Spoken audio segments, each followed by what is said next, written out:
Prepare for a true revolution. Actually, you can prove God exists.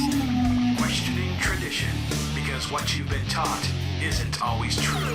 The truth will set you. Welcome to Truth Revolution. This is where faith and reason coexist. I am Dave, and with me is Pastor Jeff of Revolution Church. Thanks for joining us today. We got a good show in store. Mm-hmm. You have evolved over time. What? This show has evolved over time. What? Yeah, things have No. changed. But No. here's the deal. We won't have any evolution in our lives whatsoever. Has humanity evolved out of something simpler, a different type of organism? Right. Or have we just evolved within humanity? That's one question. But a different question we're going to talk about regarding evolution today is, can evolution actually produce morality? And we have a special guest with us today. Of course, we're going to do a Bible contradiction. We're always going to do one of those every week. And if you want to learn more about the show, go to truthrevolution.tv. Or if you want to learn more about Revolution Church, get to truthrevolution.tv.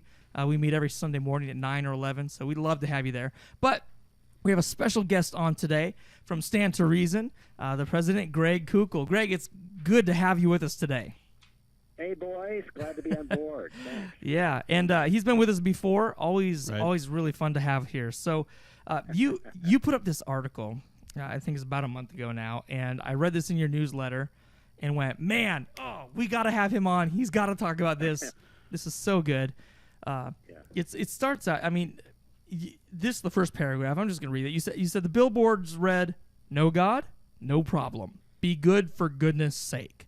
Now, is that an actual billboard that you saw? Is that? Yes, it is. It's actually, they've been around the country and England, real popular kind of a program that the atheists are advancing. We can be good without God. And like another one says, are you good without God? Millions are. And, of course, the point's clear that you can have morality without any reference to God at all. So this is a new strategy for atheists, because in the 20th century, atheists, I think, were more clear thinking about this, and they were willing to bite the bullet and realize that if there is no God, that if it's just molecules clashing in the universe, then there's no morality. There is no objective morality that governs the affairs of men. The 21st century atheists, they have a different point of view. They want to argue they can be good without God. And so this campaign is meant to express that. And the real question is whether that claim actually makes any sense or not. And that's where the money is, so to speak, in the discussion. Yeah, and so you quote Jeremy Rifkin. He was an atheist from a while ago, and he kind of expresses the view of atheists from years ago, where he says, "We no longer feel ourselves to be guests in someone else's home. No set of pre-existing cosmic rules. It is our creation now. We make the rules. We are responsible for nothing outside of ourselves. We are the kingdom and the power and the glory." But that whole concept Almost, you want to add amen there at the end. Right. It sounds biblical, but yeah, I mean, that's not the way it is anymore. I mean, they're no longer are they saying, "Hey, we don't have these predefined sets of rules." They're saying there are some predefined rules. At least that's the claim they're making, isn't it? Yes, and this is where we got to get particular about it, because the devil's in the details. Okay. There is no question in my mind that one can have an ethic, a relativistic ethic that they live by. That is, people can be governed by a set of rules that they have adopted for themselves, and they call these rules morality, and if they keep these rules, they call themselves good. There's no question that people can do that. It's called relativism. People do it all the time. That may be your morality, but it's not my morality. So there's no question that people can make up their own morality. The real question is this: whether there can be, as Rifkin put it, a cosmic set of rules. That is, a set of rules that really govern human behavior, that stand outside of humanity, and that, regardless of our own individual beliefs, apply to us. Now the 20th century atheists understood that if there was no God, then there is no set of rules outside of us, okay? Now, Rifkin thinks this is great. We've gotten rid of God. We've gotten rid of these rules, and in his words, we make the rules. Sure. Notice, though, what's in play here. It is the contrast between objective morality, and that would be the cosmic rules, as Yeah. it were. Things or really are the right and wrong. Subjective, pardon me? Yeah, things really are right and wrong, period. That's right. And the subjective or relativistic morality, we make the rules. Okay. Now here's the key. One of the favorite arguments against God is the problem of evil. Yeah. But in order for there to be a problem of evil in the world, as it were, how could God allow all the evil in the world? Well, there's got to be a cosmic set of rules in the world that are violated by people that raises the complaint. Yeah. Right. If there is no cosmic set of rules, then there is no breaking of those rules. All you have left is the relativistic standard. Things happen that some people don't like, but other people may like it. Yeah. And wasn't If this one there of is no objective standard, there is no problem of evil. Right. That's the key here. Wasn't this one of Richard Dawkins' favorite arguments, the atheist Richard Dawkins, where he would say that God was just an evil dictator of that sort? Right. Yeah. But A petty, just, unforgiving control freak, a vindictive, bloodthirsty ethnic cleanser. I mean, he's got a whole paragraph with these Yeah. and you've got it memorized. Yeah, he does say that in his book, The God Delusion. But what's curious is that he is not a moral realist. Yeah. That is, he does not believe in the cosmic rules. He does not believe in objective morality. He's consistent in one sense by saying if Darwinism rules the day, if that's the explanation for the way things really happen, well, then there cannot be an objective morality. But then in the next breath almost, you find him making these challenges against the God of the Bible. And boy, when he talks the way we just cited him, he that's not his Darwinism speaking, you know. He's speaking like an objectivist in those statements. Yeah. And so he is wildly inconsistent in the way he deals with this issue. Yeah. Now, would he say that he is not necessarily saying that whatever rape is objectively evil, but God said it was, and God allowed it to happen, and so therefore God would be evil by His own standards? Isn't that a reply he would give? Look, if he were more careful, he might try to go that route, but that is not the way he objects to God. He doesn't. What you just offered, I don't know if that was Jeff, I think. Yeah, right? yeah, that was Jeff. Yeah, Jeff, that what you just offered is a more sophisticated, carefully thought through way of expressing the problem of evil. That is not the way Dawkins addresses it, though. He says the God of the Old Testament is arguably jealous, petty, unjust, unforgiving, genocidal, filicidal, pestilential. I'm quoting from him now. Yeah. So he is not saying there's an internal contradiction in the Christian worldview. He's saying that God is a bad, wicked God. Now, what standard is he using? He is drawing from a standard that he assumes everybody acknowledges, and he's trying to get them to be mad at the God of the Bible because look at how awful he is. But now he's trading on an objective standard that his worldview does not provide for him. Makes sense. And that's the essential contradiction in his way of approaching this issue. Yeah, he's not coming to Christianity trying to show a contradiction. He's coming to it saying there really is evil and God does it. But the problem is, he can't actually stand on, quote, there really is evil. Now, that's right. Now, they say, though, the evolutionists would say that things like altruism arise through evolution because it makes a species survive. So, you know, Dave and I see Dave, and he's in a burning building, and I have this compulsion I've done this multiple times, to run into the burning building and drag his lifeless body out and give him CPR. Risk to myself. When did that ever happen? Well, you don't remember it, but right. But you know, well, two thoughts on that, real quick. And one of them is Dawkins makes the point that, and he's got a book titled this, The Selfish Gene, that evolution isn't really driven by a concern, some kind of a biological concern for the species. It is driven by a selfish drive of the genes to get themselves into the next generation. So it's more really about individual genes, not these gene pool. Okay, Makes so sense. that's the first point. Point being that, at least on one take, is not an accurate characterization of even Darwinism. right. Okay, but the second thing is that notice what this makes altruism into. It makes altruism into a genetically driven impulse that is for our physical benefit. It deprives altruism of all of its actual moral content. Right. Of the whole meaning of the word It's altruism. really a description, you see. We try to be nice to each other because really our selfish genes are at work. Yeah. No, I think people actually experience altruism as a genuine objective moral. And if we were to buy the Darwinist view of it, we have to say, with Michael Roos does say, the philosopher and atheistic evolutionary philosopher, Michael Roos said he'd have to say that we've been tricked by evolution to think altruism is good, but it's not good. It is what we believe mistakenly about altruism because evolution has done this number on us to help us to get our genes into the next generation. So the key thing here is not to try to explain altruism. I mean, one could tell a story about how altruism gets our genes into the next generation. Sure. That's not the problem. The problem is, on this take, altruism is only relativistically good. It is not good in itself.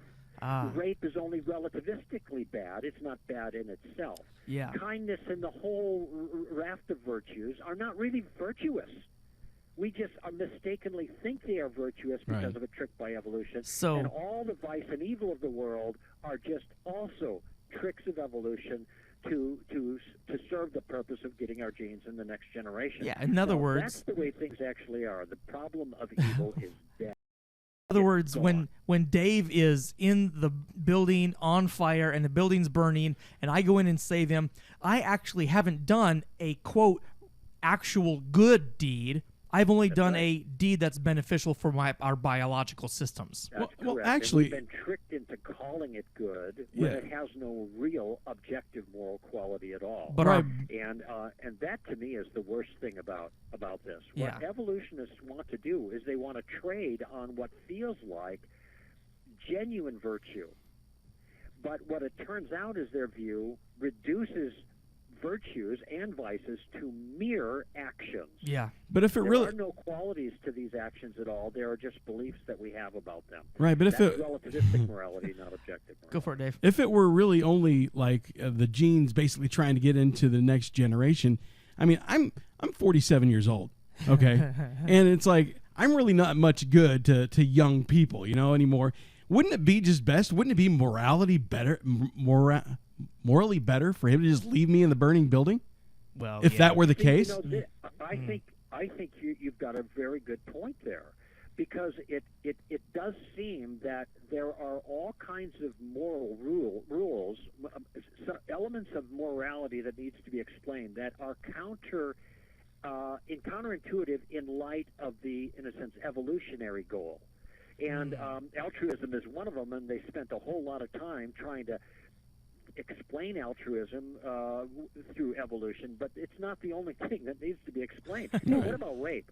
Yeah. Doesn't it just seem that rape should be a good thing given the evolutionary system, because that could guarantee you get your genes into the next generation more effectively. And the strongest one, would be able to do that the most. So absolutely, evolutionary speaking. And so, when we had, you see these occasions, in wartime and of rape happening, and then of course if the women survive, then they have children, and boy, this is a great way of propagating your own genes. But we universally, I think civilized people universally rebel against that, and I'm sure most evolutionists would. But what's the rationale for them to rebel against that in light of their evolutionary explanation of morality? Good question. All right, we're going to come back and hit this on the other side of the break. Right. So we'll be right back. We're going to do Bible contradiction, get back into this. And a lot of times Greg talks about the pen on the podium and how that statement is true or not and what that has to do with morality. I'm going to have him explain that when we come back. We're also going to get you to our website, truthrevolution.tv. We're going to link directly to str.org. Right. And so this is Greg's website, str.org, so we'll get you right at there. Go to truthrevolution.tv.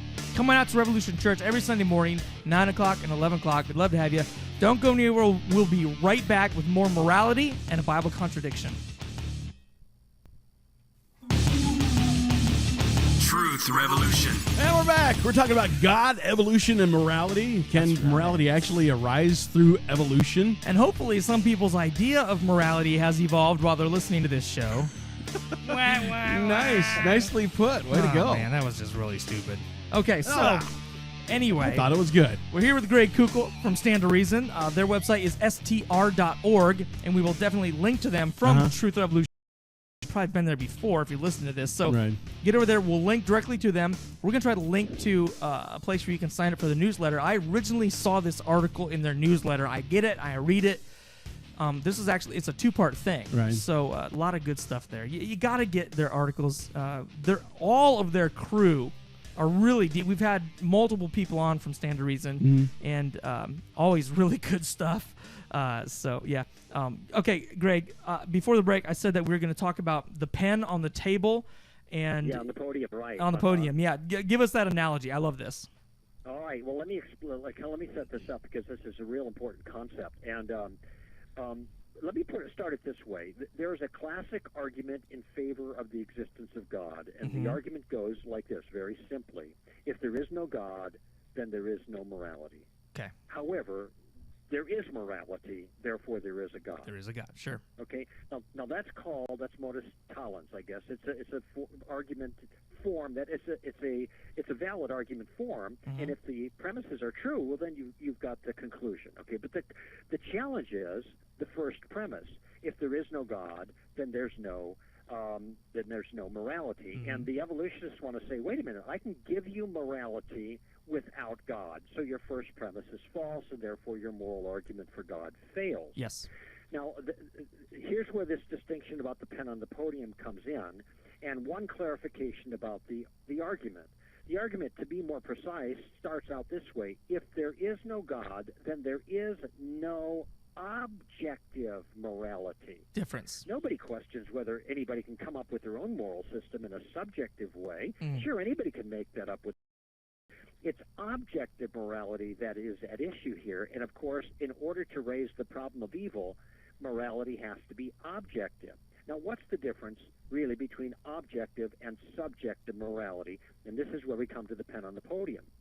When I talk to audiences, I'll do this illustration. I say, I want you to watch me carefully, and I place my pen on top of the podium. I say, I'm going to make a statement about this, and then I'm going to ask some questions. Here's the statement. The pen is on the podium. All right? Now, here's the question. Is that true? Now, of course, they've just seen me place it on there, you know. So is the statement true? Now, all of them, yeah, that's a true statement. Right. Okay, here's the real key question. What is it that makes the statement, the pen is on the podium, a true statement? Okay? Yeah. Now, some will say, well, I see it there. Well, wait a minute. Seeing may be the way you know it's true, but it isn't what makes it true. Because what if you closed your eyes and you couldn't see it? Still there. Would it still be the case that the pen is on the podium? It would still be true. Oh, yeah, okay. Well, because I believe it. Well, wait, what if somebody else doesn't believe it? Does the pen disappear? No. Now, I want you to notice something about those two statements there, those responses. In both those cases, there was something about the subject that they were proposing makes the statement true, either believing it or perceiving it, okay? No, I said the thing that makes the statement, the pen is on the podium, a true statement, is a pen and a podium, and the first resting on the second. Yeah. That is, it's something about the object that makes it objectively true. There is no dependency on any person whatsoever, either in their belief or their perception, to make the statement, the pen on the podium, true. It just depends on the object itself. Now, this is meant to demonstrate the difference between an objective truth and a subjective truth. An objective truth is dependent on the object. That's it. It's mind independent. Doesn't matter what other people believe or see or whatever. Yep. It just depends on that circumstance. A subjective truth is completely mind dependent. It's up to the individual. This is why, on that view, Jeff, you could have a different truth about one matter than Dave does about the same matter. Yeah. Because you're different subjects, and so therefore you can have things that are true for you. Sure. All I'm doing right now is making a distinction between objective and subjective. Yeah. Now, here's the question. My argument is that if there is no God, there can be no objective morality. When the evolutionist steps up and say, no, I can give you morality without God, the question is, what kind of morality can evolution produce, even in principle? That's the question. And the answer is, it can only produce subjective morality. We can make up the rules. We as subjects can be tricked into thinking that there's right and wrong when there isn't by a revolution. But notice, all the morality in that sense is subjective. Subjective. Yes, absolutely. Biology cannot make ethics. Nothing about biological evolution can make rape wrong in itself. It cannot make kindness a virtue in itself. Yeah. It can only cause us to believe things. Believe those things mistakenly. Now, one last illustration, I'll let you jump in. Okay. And that is, another way of putting it is this. When an objectivist like me, Christians, whatever, theists, say that an act is evil, what do they mean? Well, they mean that the action breaks a law. It's kind of like when you say, well, you're speeding. What does that mean? You broke the speed limit. There's an external objective standard, okay? So what is evil then to an evolutionist? Well, evil is when you go against a feeling you have or a belief that you have in you that was caused by evolution. Makes sense. Do you see the difference between the two? Yeah. The first is objective. The second is subjective. So when evolutionists offer a subjective characterization of morality, they are not addressing the argument that I've offered or that classical theists offered, that without God there cannot be objective evolution. Very good. So therefore, if I'm right, then the argument, the moral argument for God stands, because it requires objective morality, which is the kind of morality that people are speaking about when they complain about the problem of evil. And evolution can only give, even in principle, if it can give anything, Right. it can give subjective morality. That's it. Exactly. Because the most it can do is tell us to feel a certain way about a thing because it's best for our reproduction or our species. Right. But we're saying there are things that are right or wrong, whether or not it's good for our species. So, Yeah, exactly. Hey, it's fair to ask an evolutionist, tell me on your view why I should be good tomorrow. that's Why interesting. should I do acts of goodness tomorrow? Tomorrow. Well, because of your evolution. Oh, No, that's millions of Why years. is it my evolution creates a demand on me that's moral? Why am I obliged to obey my evolution? Like, I don't even know how I can disobey my evolution. Yeah. How do I disobey I can't disobey my eye color. Right. That's genetically determined. How can I disobey my moral evolution? Interesting. Do you see the kind of Yeah, problems that that's awesome. begin to crop up when you start thinking more carefully about this whole issue? Okay, we're going to come back to this, but right now we're going to jump in and do a Bible contradiction before we run out of time. Bible contradiction.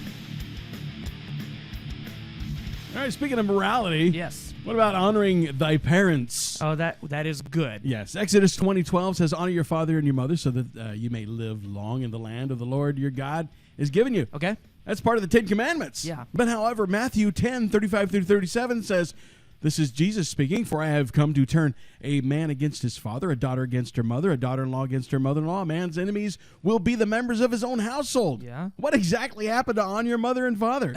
Okay.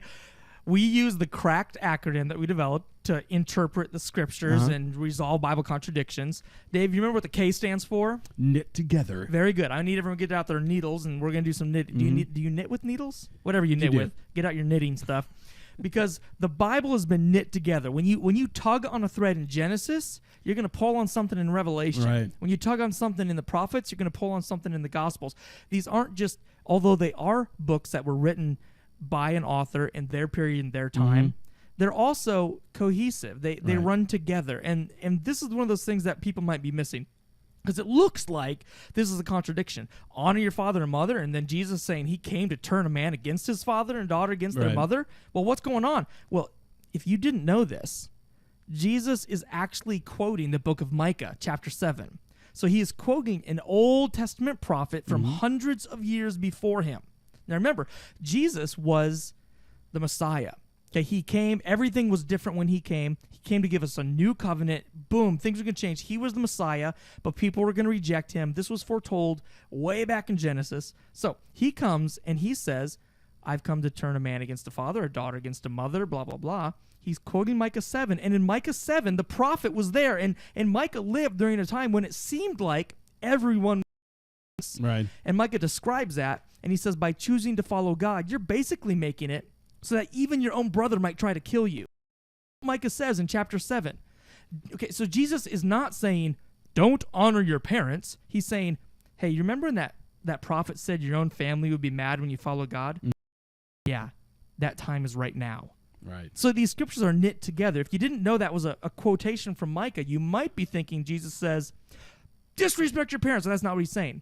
He's just saying the time is here where people, some of them, aren't going to like me. And if you follow me, they aren't going to like you either. Amen. He's saying this is actually disobedience. If your father follows Jesus and you don't like your father because of that, that's a problem. So that's the answer for Bible contradiction. Hey, Greg, can you stay with us for about 5-10 more minutes? Sure. Okay, Absolutely. Online only.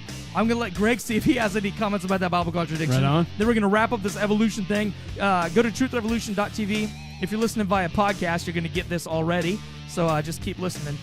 Get out to Revolution Church every Sunday at 9 or 11. Right. It's a good place to go. We don't care what you look on the outside. We worry about what's on the inside, same as God. Exactly. No. We don't really even care what you wear here. We just want you here to Right. hear the good news that Jesus loves you, forgives you, but doesn't want you to stay as you are right now. Amen. He's got more for you. So, all right, come on out, Revolution Church. Get on out to truthrevolution.tv. Get to str.org. Great website. Sign up for the newsletter. They've also written books that we've talked about here on the show before. Right. Love it. So, thanks for listening to Truth Revolution. As always, if you have any questions or challenges, send them in. Questions at truthrevolution.tv. We'll be right back.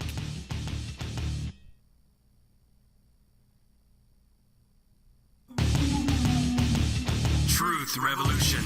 Welcome to the online version. Yes. Okay, so, Greg, you heard this contradiction, supposed contradiction, where Jesus says he came to turn a man against his father, where Exodus says honor your father and mother. Did you want to add anything to that? Was there anything there that struck you? I think you guys did a great job. I just add, it's important for people to think about what one means when they say a contradiction. A contradict means to say the opposite. So if we're commanded to honor our mother and father, is Jesus saying do not honor your mother and father? Now that would be a contradiction. Yeah. But he doesn't say that. He's not saying that we should dishonor our parents in the way that the law had in mind there. He is saying that there are going to be conflicts when you follow God. Yeah. And the inevitable conflicts are that your parents and your family members are going to turn against you. Okay? So there was never any obligation to obey parents when they told you to do something immoral. There was an obligation rather to honor. And so what Jesus is identifying is not a contradiction here. He's not saying the opposite. He's looking at a reality of being faithful to God, just like you spoke about there in Micah. So since he's not saying the opposite, then it's not a contradiction. Absolutely. He's adding a new wrinkle to the details of walking with God faithfully. Right. Yeah, and that kind of what you just said reminds me of the second C in our acronym. It stands for credibility. And a lot of these contradictions we see are people just trying to make it sound like it doesn't fit together, the scriptures. When if you That's just right. give it an honest reading, it makes sense. It's most of these contradictions. Amen. And you know what? One thing also about contradictions is all we have to do is we have to show that there is a way of understanding these passages in which they don't, in which they don't contradict. We don't have to convince the other person that our view is correct. Yeah. The nature of the claim of the challenge of contradiction is that there is a necessary inherent conflict between these two views. And if we could just simply show that there isn't a conflict, there's a way of understanding where there is no conflict, well, then we've defeated the defeater. Exactly. We've dodged the challenge. Yeah. If they don't like the conclusion, well, they don't have to.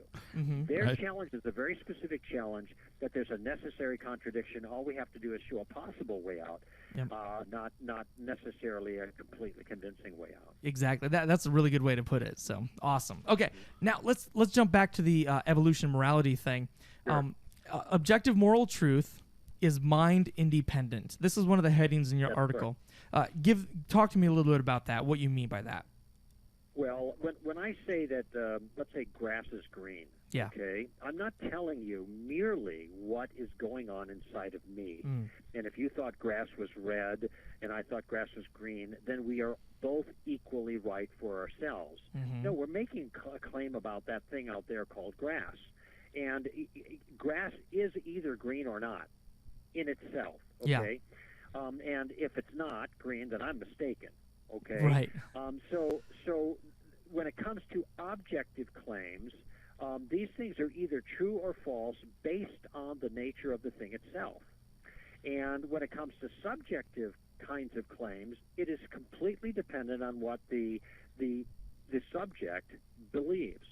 Now, the problem of evil, when you look at it more closely, is a complaint that there is actual evil in the world, that some things are wicked in themselves. And how is it that a good and powerful God could allow those wicked things that are happening? Notice the person who raises the complaint is using wicked and evil in the objective sense. And if they are not using it in the objective sense, that is, that these behaviors have these characteristics, the thing is bad in itself, well, then there's really no complaint that the problem of evil disappears. Sure. But in order for there to be a problem of evil, then there has to be objective morality. And the question now is, can evolution account for objective morality?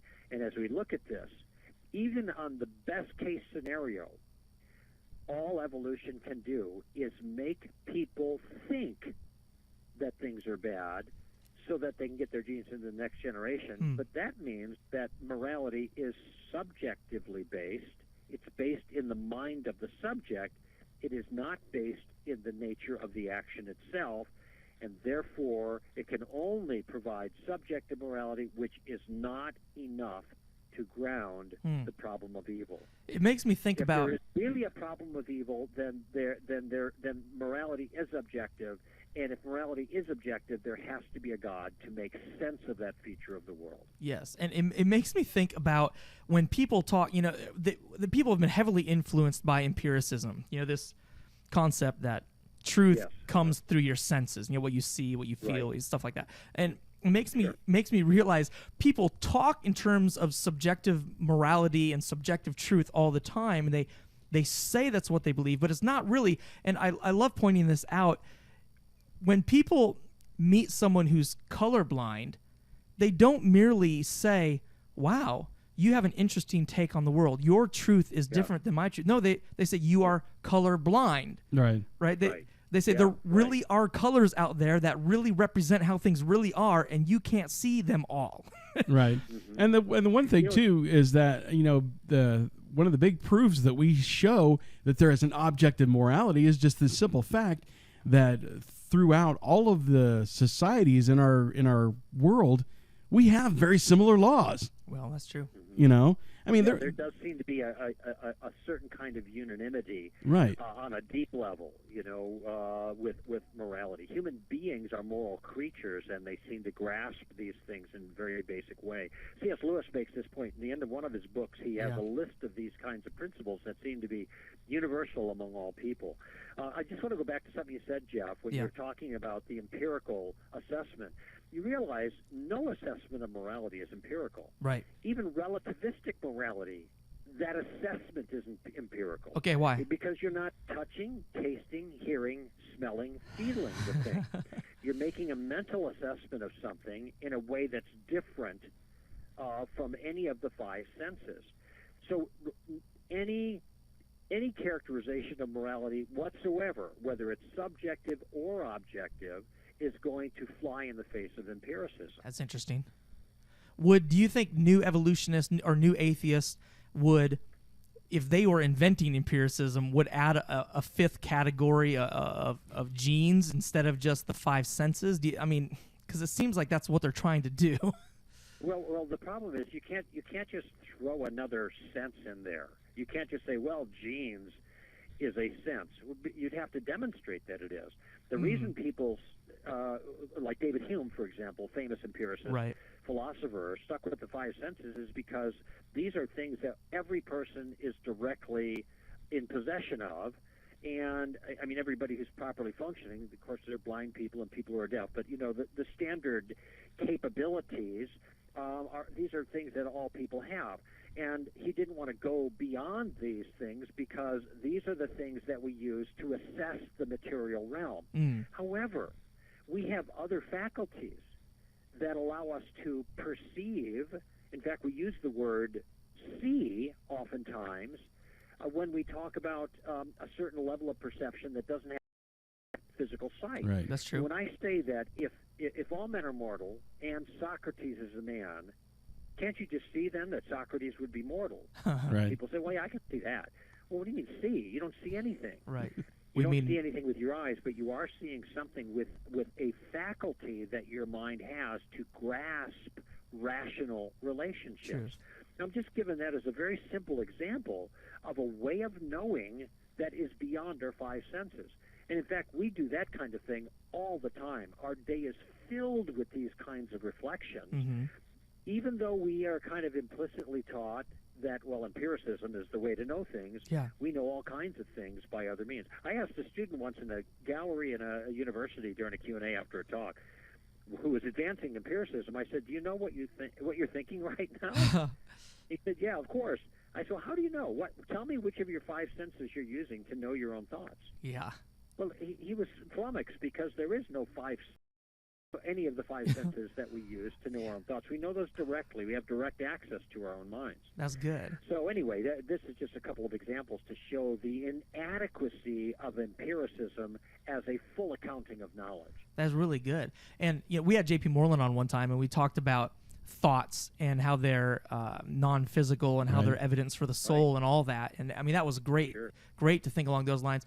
The new atheists, I mean, they have to essentially deny the existence of the soul or anything like that. I mean, well, they do. Yeah. Yes, they have to because that's their view. By the way, J.P. Moreland was my mentor. Wow, really? In philosophy. So I am deeply indebted to him. But I think that when he talks about these, he's speaking soundly, and all one has to do is just reflect on the statements that I just made or that he makes. You realize, yeah, you got a point.